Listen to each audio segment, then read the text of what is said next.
The candle had burned low. That was all that told him how long he had been standing there in the corridor. Frozen, one hand raised to push open the nursery door, yet unable to move, unable even to breathe. Inside the room, a voice was singing. It was not the voice of a nurse. He knew every nurse's voice in this house. They sang in the brisk, detached manner of women performing a service competent, cheerful, and utterly hollow. This voice was different. This voice sings the way a person prays when they believe no one is listening. Soft, aching, unbearably tender. He pressed his back against the cold corridor wall and closed his eyes. Sleep now, little heart. The stars are keeping watch. Sleep now, little soul. You are not lost. The melody had no grand architecture. It was a simple thing, a lullaby worn smooth by repetition, like a river stone. Yet it pressed against something inside his chest he had kept sealed for 3 years. His son had not cried in 20 minutes. Oliver Ashwood, Duke of Ravenscroft, pressed the heel of his hand against the door frame and steadied himself. He had not come to the nursery to be undone. He had come because his steward reported the new nursemaid had arrived without references, a detail that, in ordinary times, would have guaranteed immediate dismissal. But James had not cried in 20 minutes. 3 years. 3 years of night nurses and day nurses, of physicians shrugging their shoulders and suggesting the boy was simply difficult, of Oliver himself pacing corridors at 2 in the morning listening to his son's grief with no way to reach inside it. He pushed the door open. The scene before him was so still it might have been a painting. The woman sat in the rocking chair beside the cradle, James tucked against her chest, one of his small hands fisted in the fabric of her plain gray dress. She was not looking at the child. She was looking at the window, at the rain running in silver threads down the glass, and her face in profile held an expression that stopped him entirely. Not peace. Something older than peace. The look of someone who has survived a catastrophe and learned, slowly, to breathe inside the wreckage. She sensed him then. Her head turned. He saw her age. Perhaps 26, no older. He saw the dark circles beneath eyes that were not frightened of him, which was unusual. He saw that she had been crying recently, before she began to sing, and that she had composed herself so thoroughly that only the faint salt trace on her cheek gave it away. He saw, in short, a woman carrying something enormous, and carrying it without flinching. She rose carefully, so as not to wake James, and lowered the boy into the cradle with a steadiness that spoke of long practice. Then she turned to him fully. "Your Grace," she said, her voice low so as not to wake the child. "I know I have no references. I know I came without an appointment. And I know that by every rule of a proper household, you should send me away." She lifted her chin. "But your son is sleeping, and I believe, if you will permit me to stay, that he will sleep again tomorrow night. And the night after." Oliver Ashwood looked at her for a long moment. Then he looked at his son, James, who had not slept through a single night since his mother died, lying perfectly still, his small chest rising and falling with the deep, trusting breath of a child who finally felt safe. "I want no wife," he said at last. It was not an answer to her. It was something else, a warning, perhaps, a confession. The thing a man says when he is afraid of what he is beginning to feel. The woman blinked. "I did not offer to be one, Your Grace." And that, of all things, was what undid him. England, 1847. 3 years earlier. The marriage of Oliver Ashwood, Duke of Ravenscroft, to Lady Helena Vane had been considered, by all of London society, a triumph of arrangement. He was 28, cold, precise, formidable. A man whose estates were vast and whose silences were famous. He had entered every room in his adult life as a force of weather rather than a person. Women admired him from a safe distance. Men chose their words with care before speaking to him. Helena was 23, beautiful, accomplished, and possessed of the kind of gentle social intelligence that complemented his severity perfectly. She laughed where he did not. She warmed every room he cooled. Their union made excellent sense to everyone who witnessed it. What no one knew, what Oliver himself had not fully understood until it was gone, was that Helena was not merely his wife. She was the only person alive who had ever made him feel like a human being rather than a title. She died 14 months after their wedding. In the same hour their son drew his first breath. The physicians were very sorry. The world offered condolences wrapped in good manners. Oliver accepted them all without expression. He was, after all, the Duke of Ravenscroft. He did not grieve in public. He did not grieve in private either, or so he told himself, though he burned every letter he had ever written to Helena on a cold February night, and the following morning gave the order that her rooms were to remain as they were, untouched, for as long as he drew breath. He named the boy James, Helena's father's name, and hired a succession of nurses, and returned to managing his estates. He did not go into the nursery for the first 6 weeks. A duke had responsibilities. The boy had nurses. That was the arrangement. The first time he held James, it was because a nurse had handed the child to him before he could refuse. He had stood in the entrance hall in his riding coat, holding this small, furious creature who stared up at him with Helena's eyes, wide, gray, and reproachful, and something in Oliver's chest had cracked along a seam he hadn't known was there. He had handed the boy back and gone out to ride for 3 hours in the rain. By the time James was 1, Oliver had ceased refusing to hold him. By the time James was 2, he had begun, tentatively, awkwardly, to sit with him in the nursery. He could not sing. He did not know lullabies. He read the boy's agricultural reports in a steady voice until the child fell asleep, which nurses found alarming and James seemed to find perfectly satisfying. But the nights were another matter. James cried, not the ordinary crying of a hungry child or a wet child, but a deeper sound, a keening that filled the house like something looking for what it had lost. The nurses were not cruel. They simply could not reach him. Nothing reached him in those night hours, and Oliver would pace the corridor outside the nursery with his fists at his sides, feeling entirely, catastrophically helpless. And then the woman arrived without references. Her name was Cecily Ward. She was the daughter of a Somerset clergyman, a man of modest means and considerable learning, who had raised his only daughter on good books, honest work, and a faith that God had purposes even in suffering. She had been, at 22, engaged to a young solicitor named Thomas Birch, whom she had loved with the particular clarity of someone who had not had many choices and had made the right one. Thomas had been gentle, steady, and quietly funny. He had died of typhoid fever 2 weeks before their wedding. Cecily had nursed him herself, in the small rooms above his office, until there was nothing more to be done. She had gone back to her father's house and spent 3 months in the kind of grief that takes up residence in the body as well as the heart. A gray exhaustion that followed her from room to room, that sat with her at meals, that woke her before dawn with the specific cruelty of remembering what was lost. Then she had done what women of small means and great determination have always done. She had worked. She had no grand training. What she had was this, an instinct for children that had no formal name. She had always known, without being taught, how to hold a crying infant, how to adjust her voice to a particular pitch that settled restless small bodies, how to sit with a frightened child in the dark without making demands of them.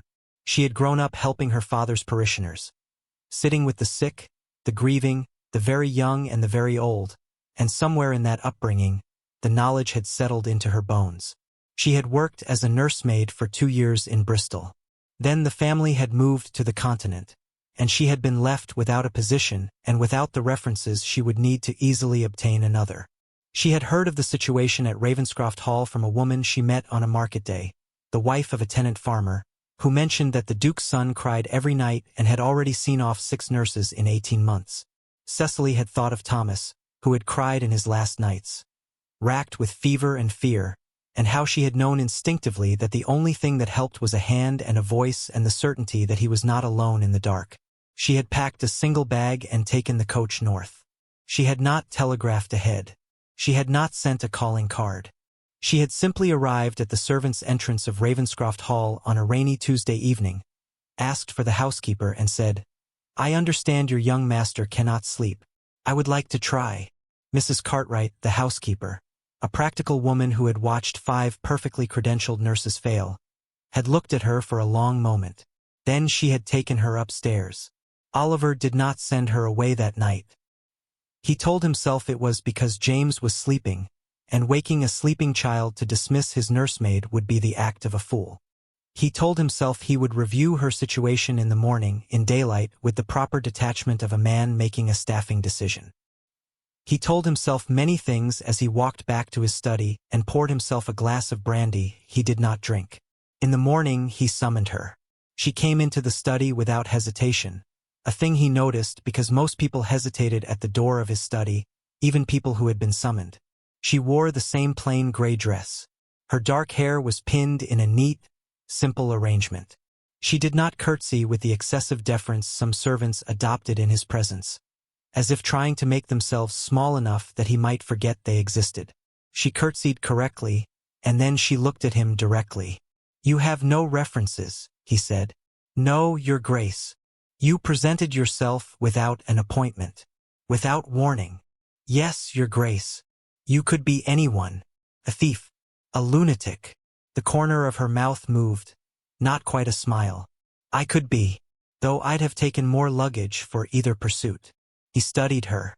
She did not flinch. "Why are you here?" he asked. Truthfully. She considered the question seriously, which he also noticed. Most people answered quickly, filling silence before it could become uncomfortable. She let the silence sit. "Because I heard a child was suffering," she said at last, "and I believed I might be able to help." "That is not a sufficient qualification." "No," she agreed. "But James is sleeping this morning. That is perhaps a more useful demonstration than a letter of recommendation." Oliver was quiet for a moment. "You will remain on a trial basis," he said. "1 month. You will report to Mrs. Cartwright. You will have no authority over the household beyond the nursery. You will not address me unless I address you first." "Of course, Your Grace. And you will tell me," he added, the words arriving before he had decided to speak them, "what you did last night, what you said to him, what you sang." She looked at him then with an expression he could not categorize. Not pity, not satisfaction. Something quieter. "I held him," she said, "and I told him that I knew what it felt like to be awake in the dark, missing someone. And then I sang." Oliver said nothing. She left the study. He sat for a long time afterward, staring at the papers on his desk, not reading them. The weeks that followed were, for Oliver, a study in studied indifference. He maintained his routines. He rose at 6. He rode the estate at 7. He managed correspondence, met with his steward, oversaw the endless, intricate machinery of a great estate with the focused efficiency that had always come naturally to him. He attended the nursery each morning and each evening, a habit he had established long before Cecily's arrival, and noted, with careful neutrality, the improvements. James ate better. He cried less during the day. The deep, night hours grief that had haunted the house grew quieter, then quieter still, until one morning Oliver realized it had been 4 nights since he had heard it at all. He noted this. He drew no conclusions. He did not speak to Cecily unless it was necessary. He managed this successfully for approximately 11 days. The failure came in the library. He had come to retrieve a particular volume of agricultural surveys and found it missing from its shelf. He searched for 20 minutes before discovering it on a table near the window, open, and Cecily seated across the room with James in her lap, reading aloud to him from a book of illustrated natural history. She had not heard him come in. James was watching the illustrations with the fixed, serious attention of a very small person encountering a new world. Cecily was reading in a voice pitched low and warm, describing the migration of swallows with the same unself-conscious steadiness she brought to everything. Oliver stood in the doorway for longer than he intended. James looked up and saw him. His face, and this was new, this was something Oliver had not seen before, went bright with recognition, and the boy raised both arms in the universal infant demand to be lifted. "Duh," he said, his first word, spoken with perfect certainty. Cecily turned. Oliver crossed the room in 4 steps and lifted his son with more control than grace, but held him without awkwardness. He had learned at least this much. James grabbed a handful of his cravat and examined it with great concentration. Oliver looked at Cecily over his son's head. "He has not said that before," he said. "No." Her voice was very even. "He said it this morning, actually, just before you arrived. I thought you ought to know. You were going to tell me. I had sent word to Mrs. Cartwright to let you know, yes." He looked at his son, who had now decided the cravat was less interesting than his father's watch chain, and was attempting to pull it free with both hands. "You read to him," Oliver said, not quite a question. "Every afternoon. Mostly natural history. He seems to like animals." "He does," Oliver said, and then stopped because he had revealed something and he was not in the habit of revealing things. "I have read to him as well. In the evenings." Something in her expression softened. "I know. Mrs. Cartwright mentioned it. He settles better on the evenings you come." Oliver said nothing to that. He set James down carefully on the rug and straightened. "You may continue using the library," he said. "If you require specific volumes, ask Mrs. Cartwright." He retrieved his agricultural survey and left. He was halfway down the corridor before he acknowledged to himself that he had not, in fact, come to the library to find that survey at all. The month's trial ended. Oliver did not mention it. He simply gave no order of dismissal, and Mrs. Cartwright had the good sense not to raise the subject, and Cecily remained. Another month passed. Autumn came to the estate in slow stages, the gardens turning, the mornings sharpening, with smoke rising from the tenant cottages in the blue evening air. Oliver had always liked autumn at Ravenscroft. Helena had not. She had been a creature of summer, of warmth and light, and in her last year of life had grown anxious as the leaves turned, as if she already sensed what the cold was coming to take. He did not think of this every day now. That was new. He rode the estate one morning in October and came back to find Cecily and James in the garden. James toddling unsteadily across the gravel path, Cecily 2 steps behind him with her arms slightly extended, ready to catch without warning. She was letting the boy discover his own limits. She was not afraid on his behalf. Oliver dismounted and gave his horse to the groom and stood at the garden gate watching. James reached the low stone bench near the wall, grabbed it with both hands, and looked back over his shoulder at Cecily with an expression of pure triumph. "Well done," she said, and it was the most ordinary thing, entirely private, spoken only for the boy, and it was the warmest sound Oliver had heard in 3 years. He went inside before she could see him standing there. The conversation happened by accident, as the important conversations always do. It was a wet Thursday evening, well past James's bedtime. Oliver had come to the nursery to check on his son, a habit so established now that he had ceased to examine it, and found James asleep and Cecily in the corridor outside, sitting on the floor with her back against the wall and her knees drawn up, reading by the light of a single candle. He stopped. She looked up without alarm. He woke at 10. He settled again now. "I didn't want to disturb the night nurse." He looked at her, truly looked the way he rarely permitted himself. She was pale with tiredness. There were books stacked beside her on the floor, not the illustrated natural histories she read to James, but a worn copy of Wordsworth and something philosophical he couldn't make out. "You read Wordsworth," he said. "When I can't sleep. What prevents you from sleeping?" It was a more direct question than he had intended. She seemed to consider whether to answer it honestly. "Memory mostly," she said at last. "It is a noisier companion at night than during the day." He understood that with an intimacy he found uncomfortable. He sat down, which surprised them both, not on the floor, but on the low bench at the end of the corridor, close enough to continue the conversation without it becoming something strange. "Who do you remember?" he asked. A pause. Then, "A man I loved. He died before we were married." She said it without the soft social wrapping people normally placed around grief. The careful phrasing designed to signal that the speaker was managing, was not asking for anything. She said it plainly as a fact. Oliver looked at the wall opposite. "Helena," he said. "My wife. I know. What do you know of her?" "Only what the house remembers. That she laughed easily. That she kept roses in every room in summer. That she made you, that is—" She stopped. "Continue," he said.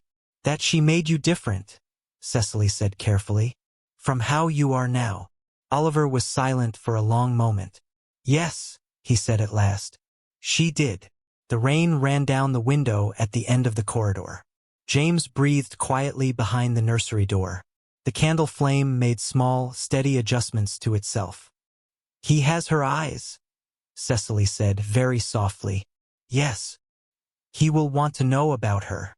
When he is old enough. I know that. The words were harder to say than they should have been. I am not, he stopped. I find it difficult to speak of her. You don't have to speak of her to me, Cecily said. But I think you'll find it easier when the time comes than you imagine. Because the things you loved about her, the reasons you grieve, those are also the reasons he is who he is. Oliver looked at her. He laughs like you, she continued, seemingly unaware of the effect her words were having. Quietly from somewhere deep, like he's surprised by it. And the way he concentrates, absolutely fixed on one thing, that's yours. But when he's startled and looks up, that wide, wondering look, that's hers. You'll see it for the rest of your life, and it will hurt, and it will also be the most extraordinary gift. The corridor was very quiet. You speak of loss, Oliver said slowly, as if it is something one learns to inhabit, rather than something one survives. I think it is both, she said. I think you survive it first, and then, if you're lucky, if you're patient, you learn to live inside it instead of just past it. He stood. The conversation had reached a depth he had not anticipated and was not equipped to continue without revealing more than was wise. Go to bed, Miss Ward, he said. I will sit with James if he wakes again. She looked up at him with an expression he could not fully read. Something between surprise and a careful, private gratitude. Thank you, Your Grace. He went into the nursery and sat in the rocking chair beside his son's cradle, and did not read and did not work, and thought about the things she had said until the rain stopped and the house was quiet and James slept on, unknowing through everything. November. Oliver began to find reasons to be home. This was not something he examined directly. He simply noticed, over the course of several weeks, that invitations to London which he would previously have accepted on instinct were now declined. Those meetings with his solicitors in the city were rescheduled to Ravenscroft rather than London. That his rides extended in the direction of the estate's south garden, where Cecily and James spent their afternoons when the weather permitted. He did not join them often. When he did, it was brief, a few minutes, a question about James's progress, a short exchange about the weather or some administrative matter of the house. He maintained the careful distance of a man who has not lost his reason. Yet, the day that undid him began without ceremony. He was in his study when Mrs. Cartwright came to tell him that James had a fever. Not severe, the housekeeper was calm, already having sent for the physician, but the word fever hit Oliver in the chest with an old, primitive terror. He was upstairs before he finished registering the thought. Cecily was already in the nursery. She had James in her lap, one hand flat against his forehead, her face entirely composed. Not cheerful, not falsely reassuring, but settled. Steady. The expression of someone who is frightened and has decided that being frightened is not useful. He's warm, she said without turning. But not alarmingly so. The physician is coming. He had a fretful afternoon and wouldn't eat, which is what told me first. Oliver crossed the room and crouched beside the chair, his hand going to his son's cheek. James turned his face toward him with the blunt trust of a sick child seeking comfort. Duh, he said, feverish and mournful. I am here, Oliver said. His voice came out rougher than he intended. They remained like that, the three of them in the close circle of the low nursery lamp, until the physician arrived. His assessment was mild. A common child's fever, no cause for serious alarm, rest and fluids, a reduction of stimulation. But the physician was there for 20 minutes, and Oliver did not leave for 2 hours after.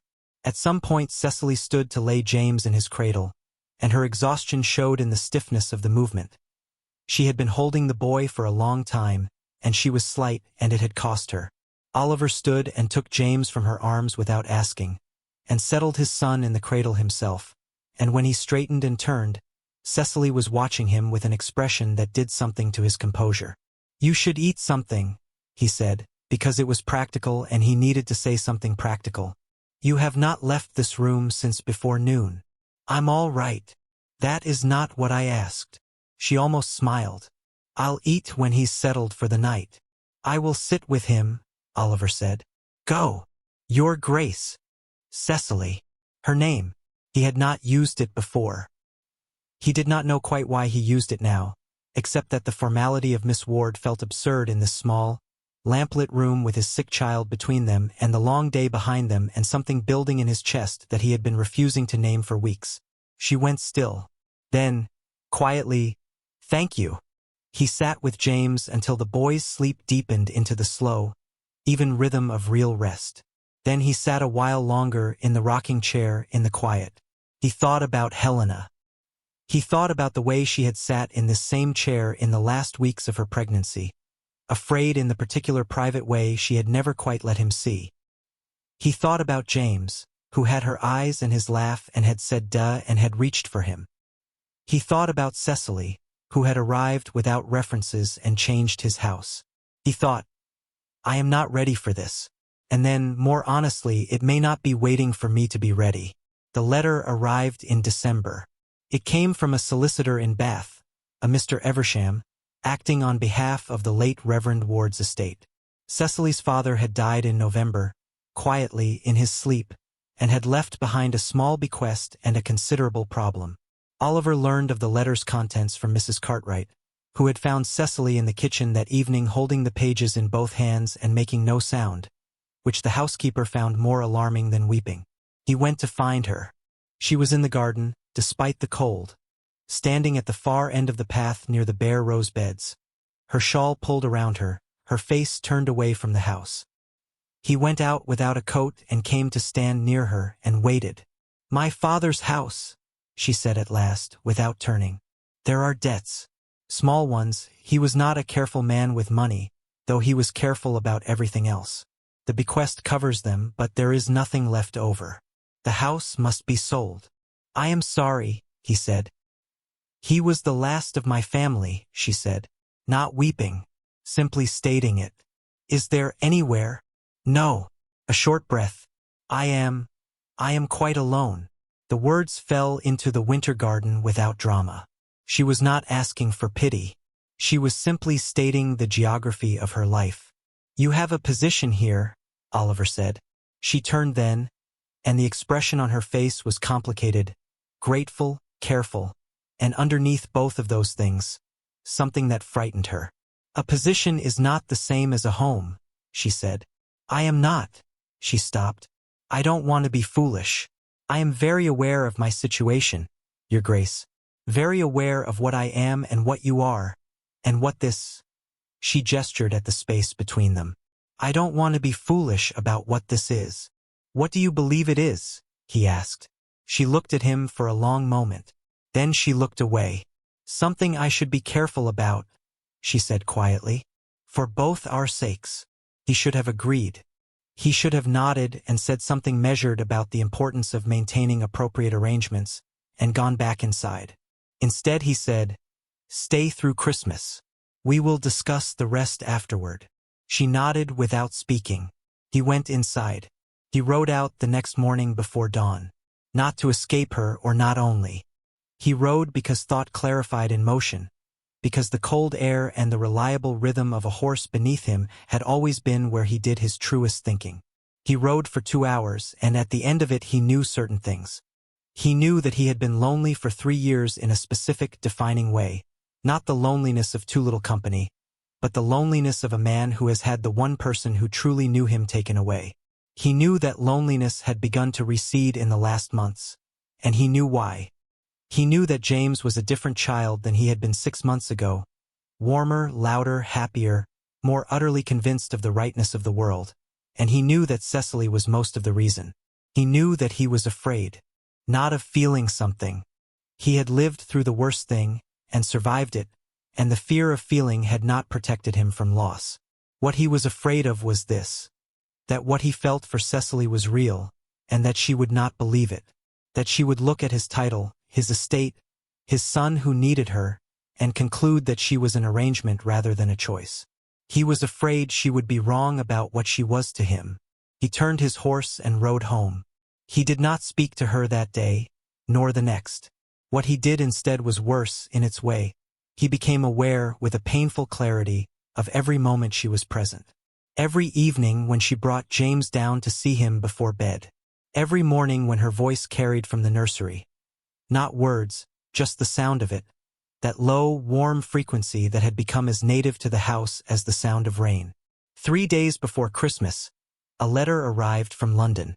It was from Lord Devereux, a man Oliver had known since Eton, who had recently been widowed and who wrote to suggest, with the careful indirection of a man who knows he is transgressing, that he had a relative, a cousin, a Miss Clara Alderton, of good family and excellent health, who had been heard to express admiration for the Duke of Ravenscroft, and who might be persuaded to visit in the new year, should the Duke feel that his period of mourning had reached its natural conclusion. Oliver read the letter twice. Then he put it in the fire. He sat watching it burn, and thought about what it meant that he had not hesitated for a single moment. Christmas Eve. He found her in the nursery after James was asleep, as had become, without any formal arrangement, their habit. She sat by the window with her Wordsworth, and he sat in the chair by the fire, and for a while neither of them spoke, which was also their habit, and which Oliver had come to value more than he could explain. "You received a letter from London," she said at last. Not accusing, simply observing. "I did. A lady, I think. Mrs. Cartwright mentioned it in passing." A short pause. "I hope it was welcome news. I put it in the fire." Silence. "Why?" Her voice was very careful. "Because I have no interest in being directed toward a woman I do not know by a man who does not know me," Oliver said. "And because," he stopped.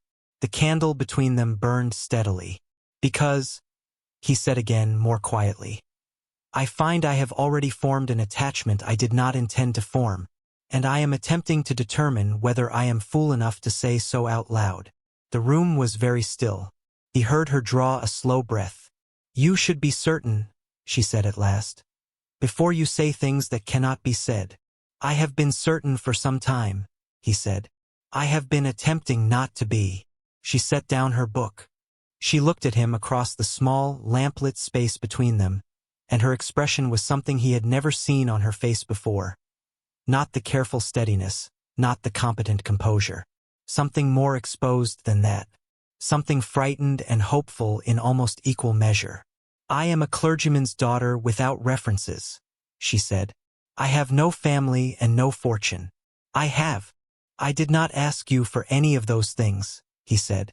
"I did not ask you for a thing when you arrived. You came and you changed my son's life, and then, without my permission," the smallest movement at the corner of his mouth, "you changed mine." Her eyes were very bright. "Oliver," she said, and his name in her voice was its own thing entirely. Not your grace, not the careful title of a servant to an employer, but his name. Simple, direct, as she was. "Do not ask me to pretend," he said, "that this is a convenient arrangement. It is not. You are—" He stood because sitting still had become impossible. "You are the reason this house sounds like a house again. You are the reason my son knows what it is to feel safe. You are the reason I—" He stopped. The fire crackled. Outside, snow had begun to fall. The first of the season, soft and unhurried. The kind that accumulates without drama and transforms everything by morning. "The reason you?" she prompted very softly. "The reason I remember," he said. "What it is to want tomorrow to arrive." She crossed the room. She did it as she did everything, without hesitation, without drama, with a directness that was entirely and utterly hers. She stopped in front of him, close enough that he could see the specific brightness in her eyes, and she looked up at him and she said, "I have been in love with you for 2 months. I have been trying very hard not to be." "Why?" "Because," she said, "I know what I am. I know what it looks like for a nursemaid to fall in love with the Duke she works for. I know what people say about women in my position. I know." "Cecily." She stopped. "I know what you are," he said. "I have made it my business to know. You are the most honest person I have met in my adult life. You are braver than anyone in this house. braver, I suspect, than anyone I know. You came here with nothing but yourself and the certainty that you could help, and you were right, and every day since you have been." He lifted a hand and touched her face. Barely, just his thumb along her cheekbone, and she went entirely still beneath it. "You have been the best thing in this house," he said. "I would like you to remain. Not as James's nursemaid." "What?" she whispered. "As my wife," he said. "If you will have a man who is bad at speaking of his feelings, and worse at asking for help, and has spent 3 years confusing stoicism with strength." Something broke open in her expression. Not sorrow, but its opposite. The relief of a person who has been carrying something for a very long time and has finally been given permission to set it down. "You are not bad at speaking of your feelings," she said with that almost smile. "You are extremely specific about them. That is different." He kissed her. It was not a dramatic thing. It was quiet and certain and warm, and it lasted exactly long enough to be a declaration and not a question. When he pulled back, she had both hands in the fabric of his jacket, and her eyes were closed, and she was smiling, fully, without reserve. The smile he had seen her give James 100 times but had never directed at himself. "Yes," she said. "I haven't formally asked yet." "You will," she said, opening her eyes. "And the answer is yes." The world, of course, was not as simple as a nursery in snowfall. The announcement, when it came in January, traveled through the county with the speed of all things that confound expectation. The Duke of Ravenscroft was to marry his son's nursemaid, a clergyman's daughter. No fortune, no connection, no references, the last detail, ironically, having become something of a local legend. The visits began. Lady Montrose arrived first. An older woman of enormous social consequence and a moral authority she deployed with the precision of a surgeon's blade. She called on a Tuesday, announced rather than invited, and was received in the drawing-room by Oliver, who stood at the window with his hands behind his back and watched her settle herself into the best chair with the air of a woman prepared to pronounce judgment. "Ravenscroft," she began. "I will be direct. Please. The girl has no standing, no family. The connection will embarrass you in London." "I am not planning to live in London," Oliver said. "Your children will need. My son needs what he has already. A mother who loves him and the capacity to sleep through the night." He turned from the window. "He has both. I intend to ensure it remains so." Lady Montrose studied him. "You are serious." "Entirely. You understand what will be said." "I understand that what is said in drawing rooms I do not frequent is not my primary concern." She looked at him for a long moment. Then, to his surprise, her severity shifted. Not into warmth exactly, but into something more complex. "Helena would have liked her," Lady Montrose said quietly. Oliver went very still. "I knew Helena since she was a girl," the older woman continued. "She had no patience for performance. She valued people who were exactly what they appeared to be. Your Miss Ward," she paused. "She is exactly what she appears to be." "Yes," Oliver said. "Then you have made a defensible choice." Lady Montrose rose. "I will not say what I think of the manner in which you made it, but I will not add my voice to the critics." Pointed pause. "There will be others." "I know. You should bring her to the Carey dinner in February. Let them see her. Let them talk once, properly, and be done with it. She will not perform for them." "No," Lady Montrose said, with something approaching approval. "I don't imagine she will. That is entirely the point." The Carey dinner. Oliver had not attended a county dinner since Helena's death. His return, with Cecily on his arm, was the kind of social event that generated its own atmosphere in advance, the way a storm does. They arrived, and the room adjusted itself. He felt her hand on his arm and felt that she was, if not comfortable, then unafraid. She held her head with the quiet uprightness that was her natural posture, not arrogance, but the bearing of a woman who has decided what she is and is not prepared to apologize for it. He watched the room watch her. Mrs. Alderton, a woman of the county's second tier who had apparently harbored hopes regarding her daughter and the Duke, was the first to speak, in that half-audible way designed to be overheard. "One wonders," she said to the woman beside her, How a nursemaid manages to secure a duke. Oliver felt Cecily's hand on his arm, and felt it remain perfectly steady. He turned. One wonders, he said conversationally to Mrs. Alderton, how a woman of your intelligence has managed to remain entirely unaware that securing is not a verb one applies to Miss Ward, or, I should say, to the future Duchess of Ravenscroft. The woman opened her mouth. She did not secure me, Oliver continued in the same pleasant, flattening tone. She arrived at my door in a rainstorm without references, sat with my grieving son through the night, and changed the sound of my house from something hollow into something alive. I am the one who required securing. She merely had the patience to wait while I worked it out. The room was very quiet.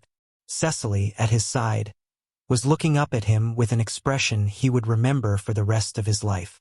Now, Oliver said, returning his attention to the gathering at large, I believe the Carey's cook is exceptional, and I would very much like to have dinner. They went in to dinner.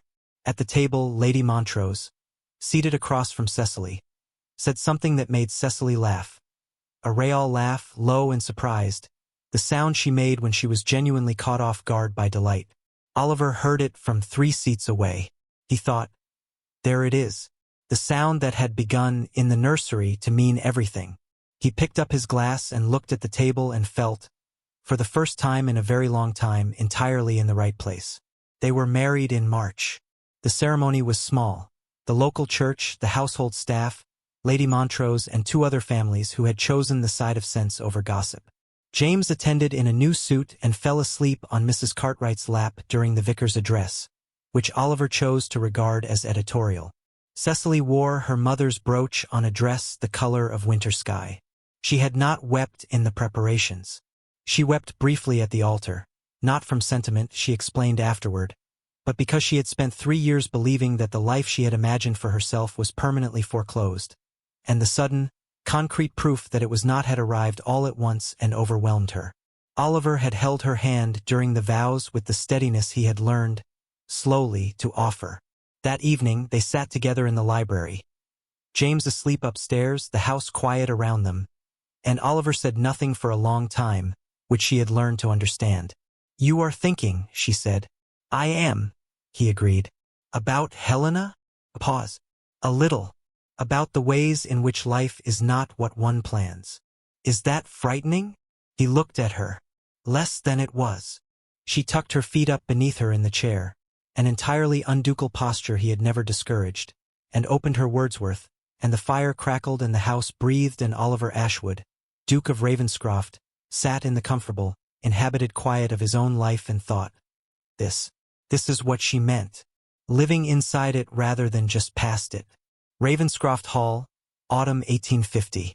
James was 4 years old and knew the name of every bird that came to the garden, which he had learned from the illustrated natural history book and supplemented by standing very still near the hedgerows in what he called bird-watching posture, which involved clasping both hands behind his back in precise imitation of his father. Oliver had seen this and said nothing. Cecily had seen it and suffered a brief, silent crisis of joy. There was a daughter now, Eleanor, 8 months, round and imperious, who had her mother's directness and her father's capacity for long, considering silences, and who had recently discovered that if she looked at the appropriate person with sufficient intention, things happened. Toys were produced. Songs were sung. Fathers abandoned important correspondence at the first sound of her voice. You have been completely routed, Cecily observed one evening, watching Oliver walk Eleanor around the drawing room because she had determined that she would not be put to bed yet. I am negotiating, he said. You are losing. She has excellent tactics. James appeared at the drawing room door in his nightshirt, still in bird-watching posture. Is Eleanor going to sleep? When she decides to, Oliver said. James considered this. I can sing to her, he offered. Mama taught me the song. Cecily looked up from her book. Oliver looked at his son. The one from when I was little, James said, climbing into the chair beside his mother without invitation. I remember it. I remember it from when I was very small, and you came and everything was different after. Cecily made no sound. She pressed her lips together and looked at the page she was not reading. Teach me, Oliver said quietly. James looked at his father with Helena's eyes.